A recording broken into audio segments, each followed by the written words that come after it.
Summary of Zahhak and Kaveh Dadkhah.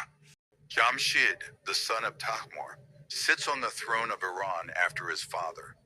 During his reign, he is moving the world towards prosperity and Korami, the instruments of the war, weaving the silk and linen to teach people. The divan's building is taught, extracts gold and wires and jewelry from the mine, make the ship and other artifacts. The celebration of Nowruz is his reminder, discovers the technique of medicine. It creates good smells and eliminates unhappiness and death. Jamshid is the kingdom of Cardan and with a merit.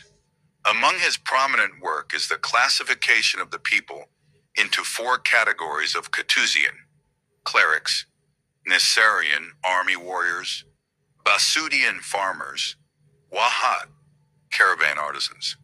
But eventually the demon souls over the king's life and grabs him. When Jamshid sees himself as the source of a lot of service to human beings, Jamshid claims a godly claim and blinds the truth between him and ultimately draws his ownness.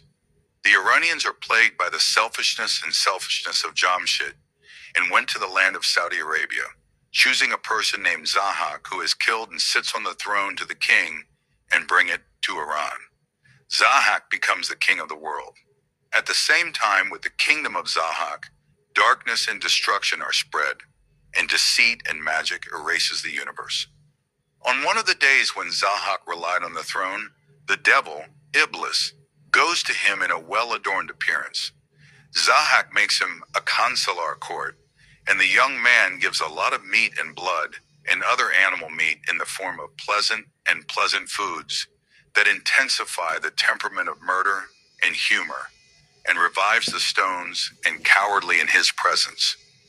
Another day, Iblis, who is now a young king, goes to Zahhak as a king of consular and wants to kiss the ruling shoulders. From his kisses, snakes on 2 shoulders of Zahhak, which cause him to suffer, and they grow again every time they are cut and are close to the king's life. There is no medicine to treat the pain of the worker king, and is effective, and no wise can seek it. Until Iblis appears in the face of a physician and goes to Zahhak and says the path of treatment, so that every day the brain of 2 young men should feed the snakes, so that they do not enter the king's life. In this trick, Zahhak's roser and executioners were capturing 2 young men every day, and their brains were eaten by snakes from 2 kings.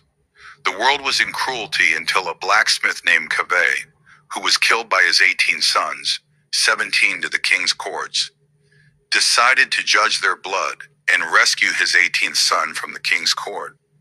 As a result of the dream he had seen, Zahhak returned Kaveh's son and asked him to certify and sign a predetermined petition about the jurisdiction of the chill. Kaveh, with courage, placed the king's order in desire and humiliated the king among a group of the courts of the court. As soon as Kaveh left the court, people gathered around him and followed his followers. Zahhak Kama, with a prediction of astronomers, found that he would soon be born of a mother who would be born in the throne of her kingdom. Therefore, he ordered that any baby born to the mother be separated from the body.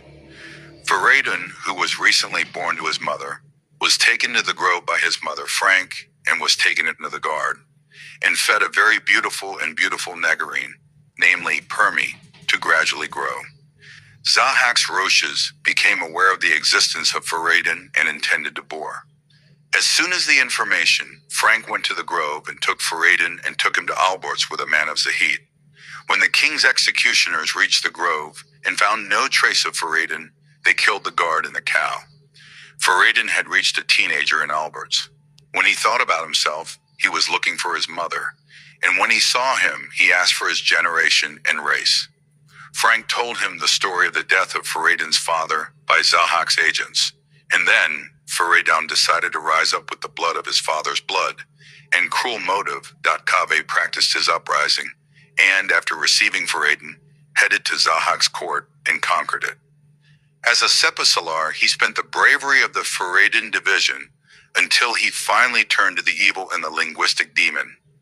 Feridun was located in the Shabastan of the palace of Zahhak and a companion of Ogash's sacrifice. But Zahhak had gone to India and had no trace of him. Kendro, one of Zahhak's advisors, who watched Feridun's entry into the monarchy, went to him, Zahhak, and shared the flow with the king. The fire of zeal and prejudice made the existence of Zahhak flaming. Testament to Iran's kingdom invaded Iran and secretly entered the backyard and secretly intended to John Feridun. Feridun was reported to be the presence of Zahhak and dominated him in one eye and sparked it. He then tried to live and sought to wrap his life with a dagger. But suddenly Sorosh Alahi was present and told him to take Zahhak to Damavan mountain and there to be a punishment.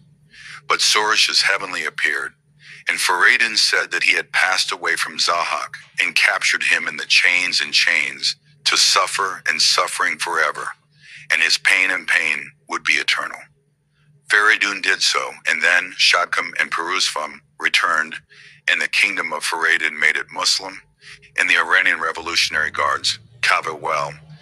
Thank you for listening to this ancient tale. If it touched your heart, don't forget to subscribe and leave a like. Your support keeps the flame of old Persian stories alive. Until the next story, may your path be filled with light and wonder.